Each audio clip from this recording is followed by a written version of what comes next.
একটা ভয়ঙ্কর সত্য জানেন? ভয় পেলেন? অনেক মুসলিম জাকাত আর ফিতরা গুলিয়ে ফেলছে, আর না জেনেই ইবাদতে বড় ভুল করে ফেলছে। একটা প্রশ্ন করি, আপনি যে দান করছেন সেটা কি জাকাত নাকি ফিতরা? কারণ এই দুটো এক জিনিস নয়। আল্লাহ কুরআনে বলেন, তোমরা সালাত কায়েম করো এবং জাকাত দাও, অর্থাৎ জাকাত ইসলামের ফরজ ইবাদত। আর রমজানের শেষে নবী সাল্লাল্লাহু আলাইহি ওয়াসাল্লাম বলেছেন, রোজাদারের ভুল ত্রুটি থেকে পবিত্র করার জন্য এবং গরিবদের খাবারের জন্য সাদাকাতুল ফিতার নির্ধারণ করা হয়েছে।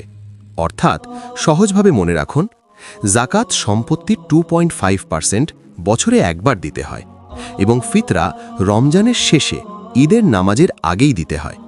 একটু ভাবুন, আপনার একটি ফিতরা হয়তো কোনো গরিব শিশুর ঈদের একমাত্র খাবার হতে পারে।